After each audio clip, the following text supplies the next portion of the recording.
I'm here to discuss starting a virtual assistant business, which I've been receiving quite a number of questions, and I just thought, why don't I do a whole episode on it? Why not? Yeah? So, who is a virtual assistant? This is someone who terms themselves as a self-employed person who works on administrative tasks remotely. Remotely can be in their homes or in a virtual office. They're all over. Yeah, so this is a virtual assistant, and what they do is just do the administrative tasks, marketing tasks.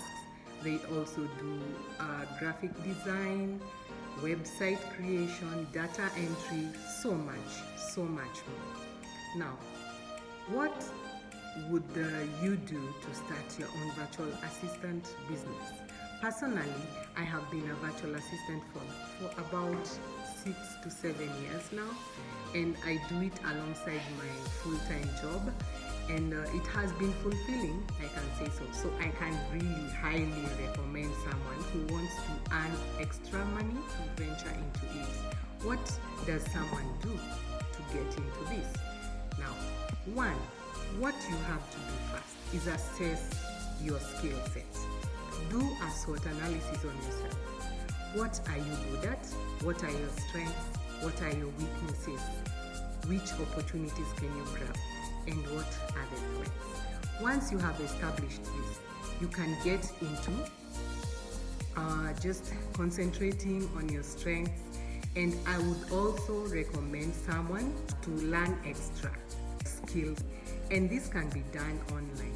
Now that you're starting out, don't go paying for these courses expensively. Just go online. You can learn these skills from youtube.com or alison.com, and then when you need that certificate, that's when I think you pay. 10 skills that you have under your belt, that is when you now niche. What kind of virtual assistant will you be? Will you provide customer service? Will you provide project management, administrative tasks, design? Virtual assistant, you have to niche down. Do not be a Jaine of all trades or a Jack of all trades. Just niche down, and then you can really do well with what you have decided to do. Now, the importance of niching, what is it? What is the importance of niching down?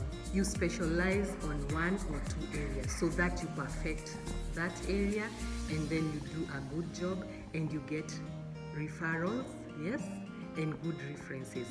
That will grow your business. Now, another thing that you ought to do as you set up is get the equipment in place. What equipment? Only need a laptop, a good internet connection.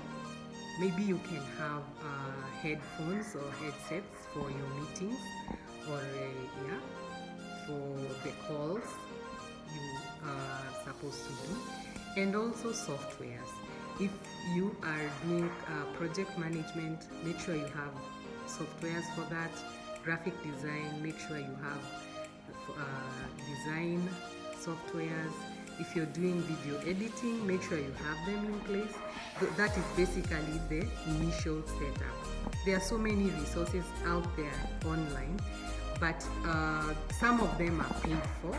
So the best thing to do is get yourself at least set up with one or two softwares, and then you'll be set up and ready to go.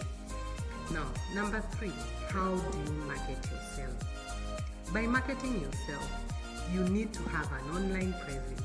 You can, because you're starting out, you can have actually a website which will be hosted on Google, or you can have social media pages like Facebook, Instagram, LinkedIn is good, and also Twitter is also a good one.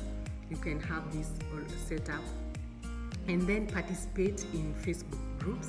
I remember when I first started out, that is basically where I got like my first 2 or 3 clients on Facebook pages. You participate, and then you can, if it's proving to be a little bit hard for you to get, or when they post the job ops, you can also bring yourself. You just tell them you're looking for placement and all that. Another strategy that I used myself was I did free work, like I didn't charge. I just announced that I was doing a certain skill set for free for like maybe 2 weeks or a month, and then you get to do this work. And then the importance of doing that is you get referrals, you get references. With the references, people like to know who have you worked for, who have you worked with. Did they like their work? What are they saying about that kind of work, whatever you did for them? So I think it's very important to start with the references, and this will just bring and get you to start with your best foot forward. What you have to think about is how much will you charge. Charging is a bit complex, but not really. You can understand it if you get a client who wants a project done. That project you might charge as a package, and then you may, personally I normally ask for a deposit and then the rest after we complete the project.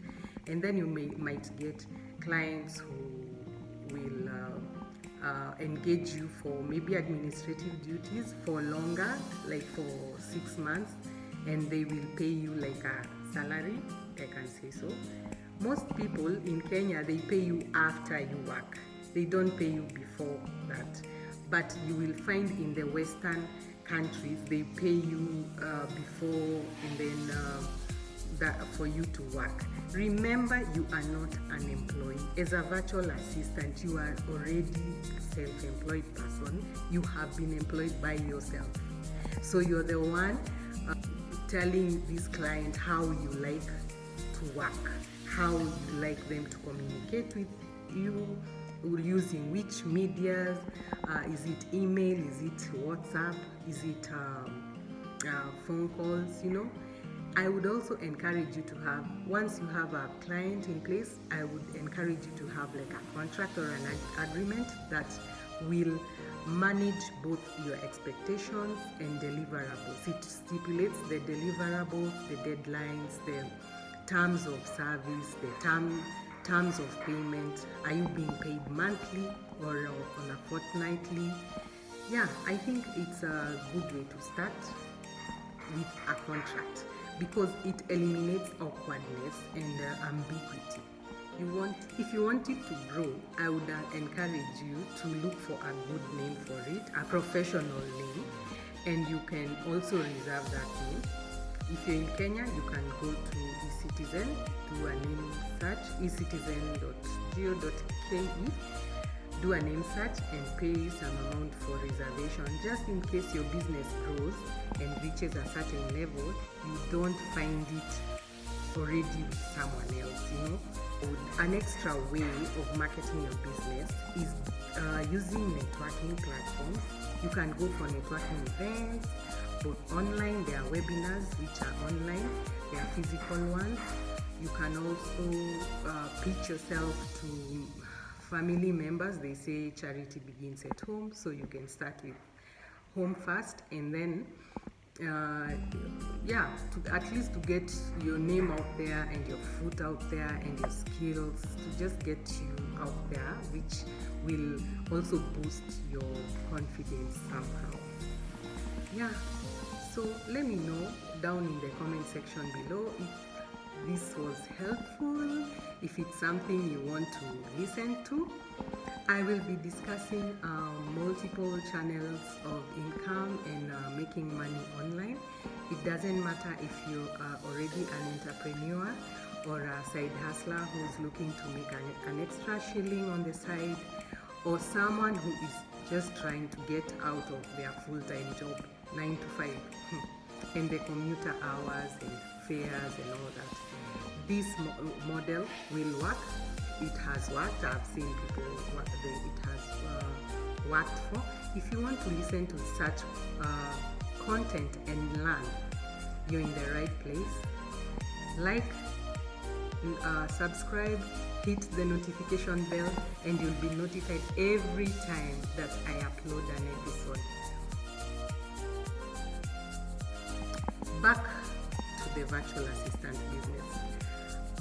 In my own opinion, because I've been a virtual assistant for about 5 to 7 years, what I can advise you to have in mind is that it is a journey.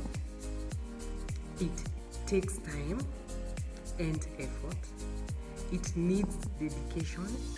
It needs persistence and professionalism.